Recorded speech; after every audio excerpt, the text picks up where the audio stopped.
Hello everyone, welcome to my channel economics and statistic. हमने कल की वीडियो में बात करी थी बजट लाइन के बारे में। हमने शुरू किया था कि बजट लाइन क्या होता है और एग्जेक्टिव एक्सप्रेशन, और हमने थोड़ा उसे ड्रामेटिकली और टेबुलर फॉर्म में देखा था कि कैसे हम उसे रिप्रेजेंट कर सकते हैं।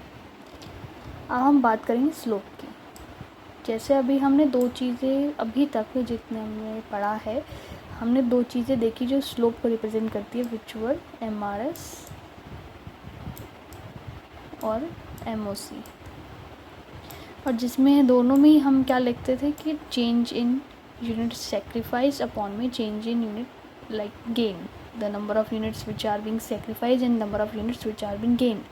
इसी तरीके से लेते थे। और सिमिलर विद हमारा बजट के साथ, बजट लाइन में भी सेम ही चीज़ करेंगे हम। स्लोप निकालने के लिए कितना हमने एक कमोडिटी को सेक्रीफाइस किया अपॉन में कितना हमने उस एक दूसरी कमोडिटी को गेन किया, ये आता है। ये this represent the change because banana की कंजम्पशन, जो यूनिट्स हम कंज्यूम कर रहे हैं, फॉर एग्जांपल यहाँ हम टेबल में देखें, जो यूनिट्स ऑफ कंजम्पशन है यहाँ पर बनाना की बढ़ रही है। उन्होंने एग्जांपल लिए जिसमें बनाना की कम हो रही है। अगर हम इस केस में बात करें तो जब हम स्लोप निकालेंगे तो हम पहले निकालते हैं कितना हमने सेक्रीफाइस किया। तो हमारा यहाँ पर सेक्रीफाइस हो रहा है एप्पल्स में, तो ये सेक्रीफाइस हुआ 1 का, डिवाइड बाय कितना गेन किया मैंने, 2 गेन करा 2, तो मेरा स्लोप आ गया 0.5। तो इसी तरीके से हम निकालते हैं स्लोप ऑफ बजट लाइन। अब जैसे डाउनवर्ड हम जाते हैं, बनानास को हमें सेक्रीफाइस कर, लाइक इन्होंने जो एग्ज़ाम्पल लिया है इस बुक में, उन्होंने क्या लिया है, बनानास को सेक्रीफाइस कर रहे हैं, 2 बनाना को सेक्रीफाइस कर रहे हैं ताकि वो एक एप्पल को गेन कर सके।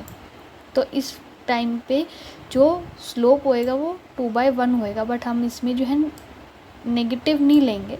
जैसे कि हमने पिछली बार MRS में भी यही डिस्कस किया था वीडियो में कि हम एब्सोल्यूट वैल्यूज़ लेते हैं, हम नेगेटिव नहीं लेते, हम ओवरऑल डिफरेंस देखते हैं। जस्ट हम ये नहीं देखेंगे बड़े से छोटा माइनस करना है, ऐसा कुछ नहीं, हम सिर्फ नॉर्मल डिफरेंस निकालेंगे which will give us a absolute value. Negative sign को हम इग्नोर कर देंगे। और स्लोप ऑफ बजट लाइन को हम कहते हैं क्या है, market rate of exchange. So MRE is the rate. MRE क्या है, एक ऐसा रेट है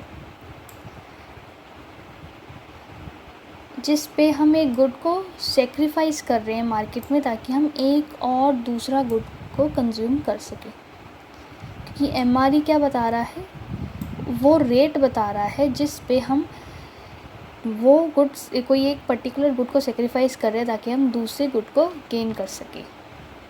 और MRE या फिर स्लोप ऑफ बजट लाइन जो हम कहते हैं, वो किसके इक्वल होती है, प्राइस रेशियो के। अब प्राइस रेशियो क्या होती है, यानी कि price of X and price of Y are equal. अगर इस केस में अगर हम बात करें तो प्राइस ऑफ B अपॉन में प्राइस ऑफ A इसके इक्वल होगा। एज स्टेटेड यहाँ पे लिखा है, price ratio is the price of good on the horizontal axis. जो हम हॉरिजॉन्टल पे ले रहे हैं और वो हमारा जो है प्राइस ऑफ गुड होएगा, और X का, और जो हम Y पे ले रहे हैं प्राइस ऑफ गुड Y का होएगा। और इसी को हम रेशियो, फॉर एग्जांपल यहाँ पर मैंने एप्पल लिया है और मैंने यहाँ बनाना लिया है, तो मैं पहले एप्पल वाला लूँगी और नीचे बनाना वाला।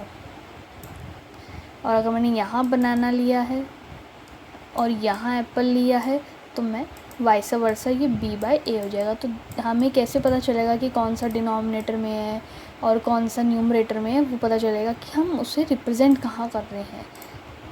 वर्टिकली जो हम रिप्रेजेंट कर रहे हैं वो नीचे आएगा, और जो हम हॉरिजॉन्टली लिख रहे हैं वो हम ऊपर लिखेंगे। तो प्राइस रेशियो क्या हो जाएगी, प्राइस ऑफ X अपॉन में प्राइस ऑफ Y। अब क्यों जो स्लोप है हमारी वो प्राइस रेशियो से रिप्रेजेंट करते हैं, क्वेश्चन बन सकता है कि क्यों हम स्लोप को रिप्रेजेंट करते हैं। जो बजट लाइन पे पॉइंट्स होते हैं वो हमें वो बंडल बताते हैं जो कंज्यूमर अपनी सारी इनकम स्पेंड करके ख़रीदता है, ये हमने पढ़ा था। तो अगर कंज्यूमर और गुड चाहता है, गुड वन, जैसे हम एप्पल की बात करें कि एप्पल वो और कंज्यूम करना चाहता है, तो वो गुड टू यानी बनाना को सेक्रीफाइस करेगा। तो जितने वो बनानास चाहिए ताकि वो एक एप्पल को गेन करे, वो किस पे डिपेंड करता है कि उसका प्राइस क्या है, प्राइस पे डिपेंड करता है। फॉर एग्ज़ाम्पल जैसे इन्होंने टेबल लिया था, हमने जो डिस्कशन की थी इस टेबल के ऊपर, शेड्यूल के ऊपर 2.7 में, तो हमने इसमें लिया था 4 रुपीज़ का 1 एप्पल है और 2 रुपये का एक बनाना है। वही इन्होंने कंडीशन ली है। इसका मतलब है कि एक एप्पल कंज्यूम करने के लिए जो हमें बनाना कम करने पड़ेंगे वो ₹4 अमाउंट के करने पड़ेंगे, यानी कि 2 बनानास को सेक्रीफाइस करना पड़ेगा एक एप्पल के लिए। सो इसमें जो हमारी प्राइस रेशियो आएगी apple by banana, apple by banana is nothing but the price ratio between apple and बनाना।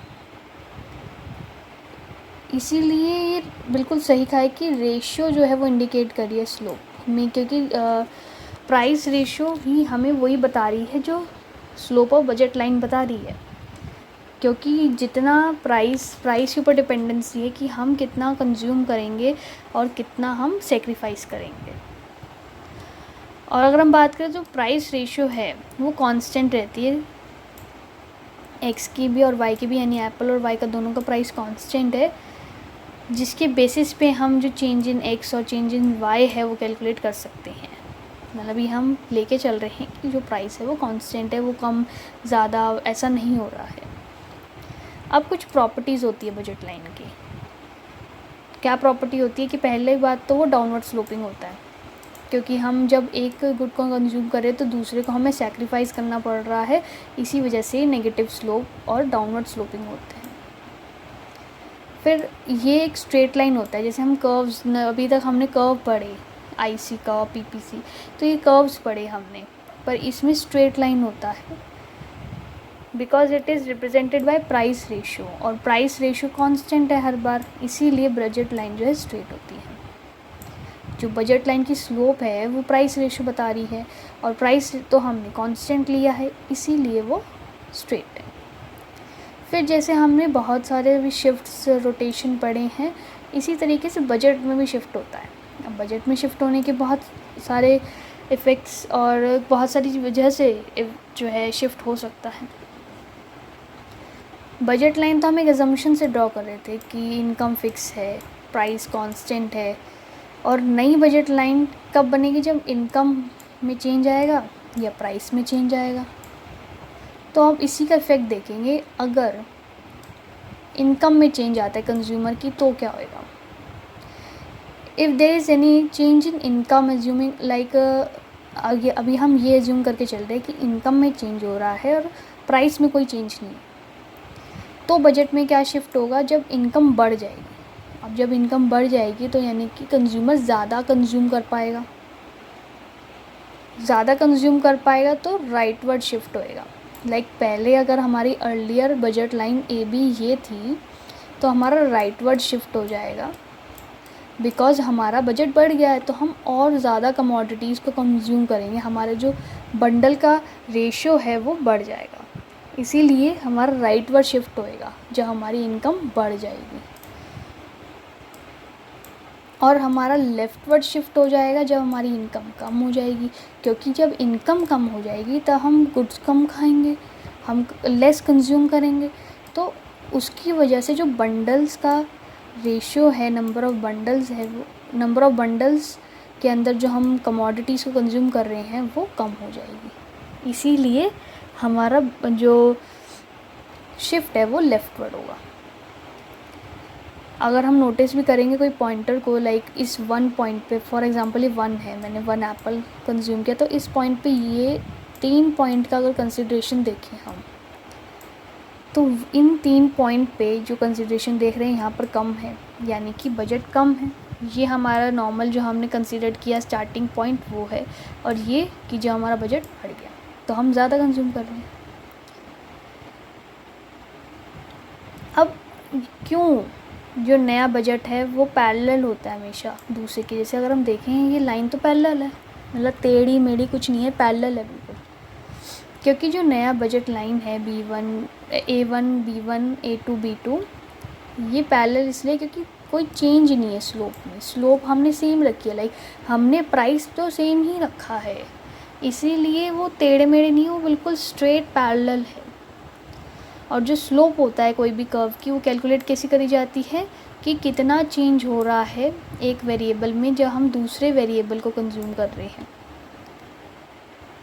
और बजट लाइन में जो स्लोप है वो हमारा प्राइस से पता चलता है, जैसे हमने पढ़ा, पर प्राइस तो सेम है, उसमें तो कोई डिस्टर्बेंस नहीं है, इसीलिए ये हमेशा पैरेलल और स्ट्रेट लाइन बनती है जब चेंज हो रहा है, शिफ्ट हो रहा है। अब देखेंगे हम कि जब प्राइस में इफ़ेक्ट हो रहा है, अब प्राइस में जब इफ़ेक्ट हो रहा है ए और बी, एप्पल या बनाना में, तो क्या पड़ेगा, तो रोटेशन होएगी, रोटेट होएगा हमारा। लाइक जैसे चेंज इन प्राइसेस दोनों कमोडिटी के हो गए, तो when price of both good change, जब दोनों ही चेंज हो गए, मतलब अभी तो हम पहले क्या पढ़ रहे हैं कि जब दोनों ही चेंज हो गए, जैसे मान लो अगर दोनों के प्राइस कम हो गए तो राइटवर्ड शिफ्ट लाइक दिस, ये हो जाएगा। जैसे हमने यहाँ इंक्रीज इन इनकम किया ना, यहाँ पर हम लिख सकते हैं change in prices of both, like दोनों के अगर हमारे प्राइसेस बढ़ जाते हैं तब भी हमारा यही होगा। और अगर दोनों के प्राइसेस कम हो जाते हैं, सॉरी दोनों के प्राइसेस अगर कम हो जाएंगे, प्राइस जो है ए का और प्राइस जो है बी का, दोनों ही अगर कम हो जाएंगे तो हमारा राइटवर्ड शिफ्ट होगा, क्योंकि सस्ता है तो हम और कंज्यूम करेंगे। और अगर प्राइस ऑफ ए बढ़ रहा है और प्राइस ऑफ बी भी बढ़ रहा है तो हम दोनों का ही कंजम्पशन कम करेंगे, तो ये क्या हो जाएगा, हमारा लेफ्टवर्ड शिफ्ट हो जाएगा। और ये दोनों ही होने चाहिए, हम सिंगल की नहीं दोनों की बात कर रहे हैं, दोनों की बात कर रहे हैं, तो हमारा ऐसे पूरा शिफ्ट हो जाएगा।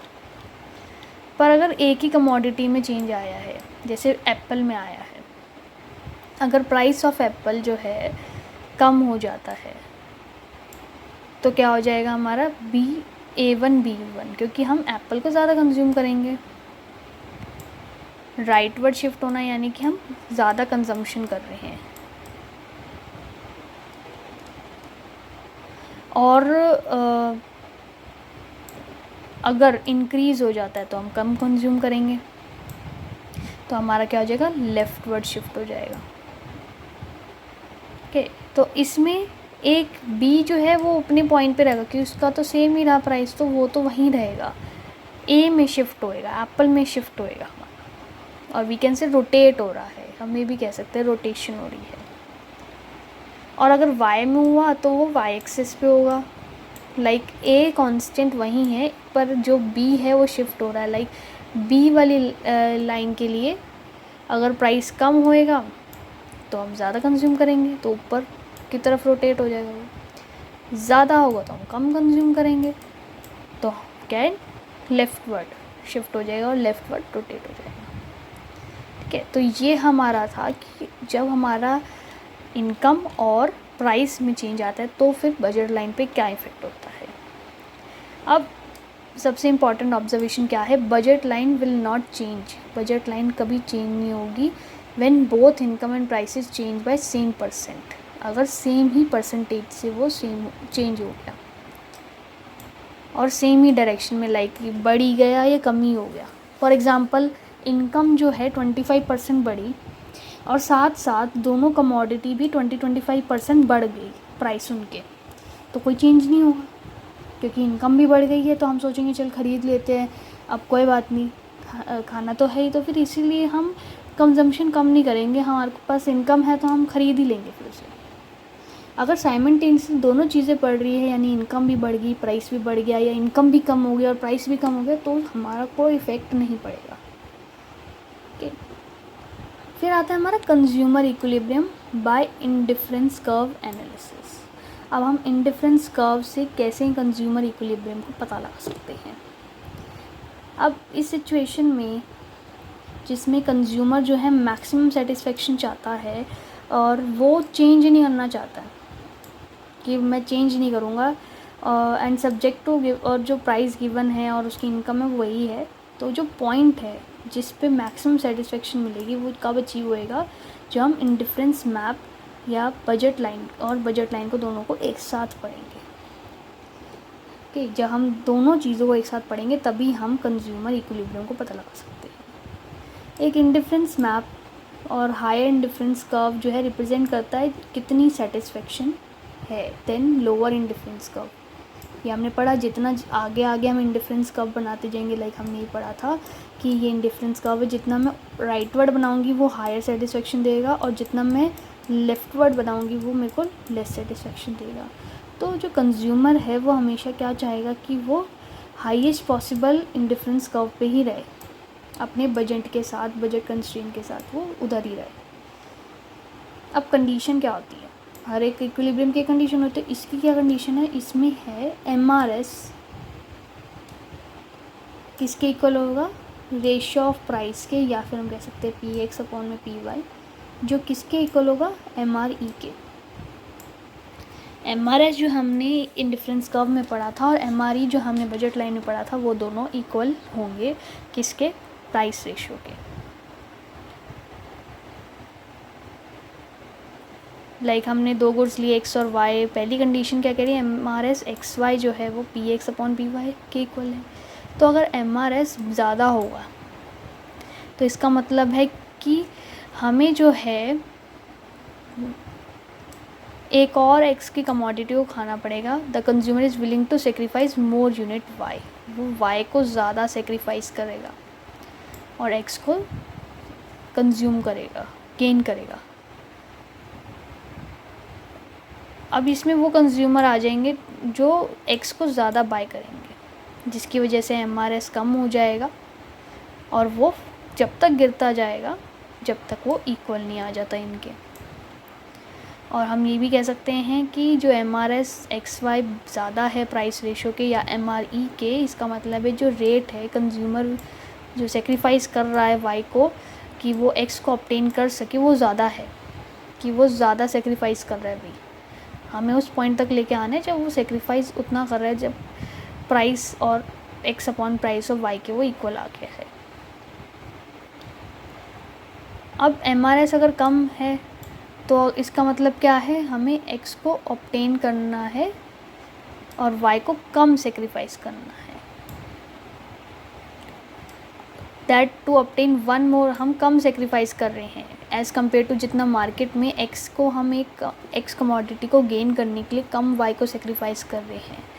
तो इसका रिजल्ट करेगा MRS। अब it include the consumer to buy, कि अब X कम कंज्यूम करेगा, X कम कंज्यूम करेगा तो Y क्या हो जाएगा, ज़्यादा हो जाएगा। और जब डिनोमिनेटर ज़्यादा होएगा तो हमारा ये ऑटोमेटिकली आंसर जो है कम आता जाएगा और वो एक पॉइंट पे आके MRS के इक्वल आ जाएगा।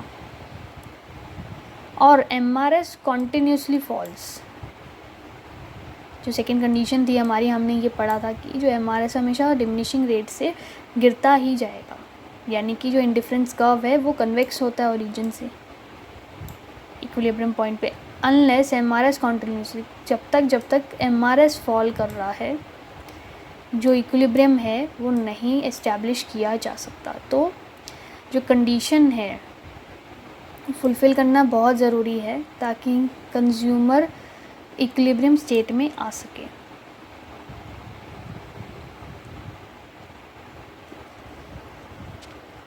तो अब हम पढ़ते हैं कि ये डायग्रामेटिकली हम कैसे रिप्रेजेंट कर सकते हैं। डायग्रामेटिकली अगर हम देखें कमोडिटी Y और कमोडिटी X, हमने दो कमोडिटी ली। अब ये हमने इंडिफरेंस कर्व बनाया है, 1 2 3 3 बनाए हैं हमने इंडिफरेंस कर्व, और एक बजट लाइन है हमारी AB। जो हायर इंडिफरेंस कर्व है जो हमारी IC3 है, और ये जो कंज्यूमर है वो कहाँ तक पहुँचा है, IC2 तक ही पहुँच पाया है। और जो बजट लाइन है वो क्या है, टेंजेंट है इंडिफरेंस कर्व की। टेंजेंट यानी एक ही पॉइंट पे मीट कर रही है बस वो उसे, और कोई पॉइंट नहीं है, सिर्फ इसी पॉइंट पे उसे मीट कर रही है। और यही पॉइंट क्या है, इक्विलिब्रियम है। जहाँ पर जो कंज्यूमर है वो OM कमोडिटी बाय करना चाहता है X के लिए और ON कमोडिटी बाय करना चाहता है Y के लिए, और ये E है इक्विलिब्रियम पॉइंट जो हमारा लाई कर रहा है लो बिटवीन, एक ये बिल्कुल लोवेस्ट वाला इंडिफरेंस कर्व नहीं, एक बिटवीन है इंडिफरेंस कर्व। और जो बजट लाइन है वो टेंजेंट हो सकती है टू ओनली वन, एक ही इंडिफरेंस कर्व के टेंजेंट हो सकती है, यानी कि एक ही इंडिफरेंस कर्व को टच कर सकती है वो, ये नहीं कि यहाँ पर भी टच करे यहाँ पर भी, नहीं, सिर्फ वो एक ही इंडिफरेंस कर्व को टच करेगी जो उसे मैक्सिमम सेटिस्फेक्शन दे रहा है। अब MRS क्या होगा इसमें, प्राइस ऑफ X और प्राइस ऑफ Y के इक्वल होगा which is equals to MRE। और जो स्लोप ऑफ इंडिफरेंस कर्व वही सेम ही चीज़, क्योंकि ये इंडिफरेंस कर्व का स्लोप है, ये बजट लाइन का स्लोप है, तो ये दोनों इक्वल हो जाएंगे। तो एट टेंडेंसी पॉइंट E, जो हमारा ये E पॉइंट है, एब्सोल्यूट वैल्यू जो है स्लोप की, इंडिफरेंस कर्व की और बजट लाइन की वो सेम आ जाएगी। इसी चीज़ को उन्होंने एक स्टेटमेंट में लिख दिया है, यही सेम चीज़ है यहाँ पर। अब इक्विलिब्रियम जो है वो कभी हम एस्टैब्लिश नहीं कर पाएंगे अगर MRS ज़्यादा होगा या कम होगा। तो इक्विलिब्रियम पॉइंट हम जब भी लेके आ पाएंगे जब MRS PX/PY के इक्वल होगा और MRS जो है फॉल करोगा। जो सेकंड कंडीशन है इज़ ऑल्सो सेटिस्फाइड, ये भी सेटिस्फाई हो रही है E पॉइंट पे, क्योंकि MRS जो है वो डिमिनिशिंग है E पॉइंट पे, यानी कि EC2 जो है कन्वेक्स है। ठीक है, अब ये लास्ट टॉपिक है, इसके बाद हमारा ये चैप्टर 2 ख़त्म हो जाएगा। Consumer equilibrium, cardinal utility versus ordinal utility. हमने कार्डिनल यूटिलिटी में पढ़ा कि हम जो यूटिलिटी है उसको मेजर कर रहे हैं न्यूमेरिकल टर्म्स में, और वी कैन से यूटिल्स में हम उसे मेजर कर रहे हैं। और कार्डिनल यूटिलिटी जो है वो यूटिल टर्म का इस्तेमाल कर रही है ताकि वो मेजर कर सके यूटिलिटी को। और ऑर्डिनल में ऐसा नहीं है, ऑर्डिनल में क्या है, रैंक दे रहे हैं।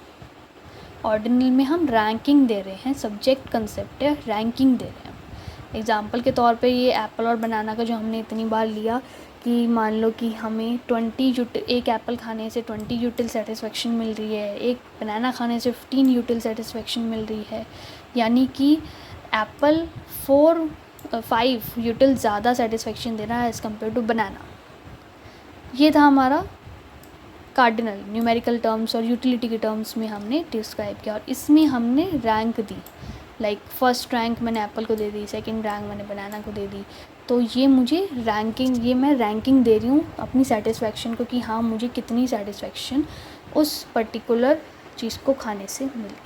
तो यहाँ तक हमारा कंज्यूमर इक्विलिब्रियम चैप्टर ख़त्म हो गया है। आपको कोई भी डाउट आया है किसी भी वीडियो में तो आप कमेंट्स में पूछ सकते हैं, और अगर आपको पर्सनली पूछना है तो आप चैनल के डिस्क्रिप्शन पे 2 क्लासरूम लिंक है, उसको ज्वाइन करके उसमें अपने डाउट्स या फिर कोई मटेरियल आपको चाहिए तो आप उसमें प्रोवाइड करा जा सकता है। और आपको थोड़ी वीडियो लंबी है बट आपका ये चैप्टर ख़त्म हो चुका है। नेक्स्ट वीडियो में हम इसके न्यूमेरिकल्स डिस्कस करेंगे थोड़े से, ताकि हमें कंसेप्ट क्लैरिटी हो।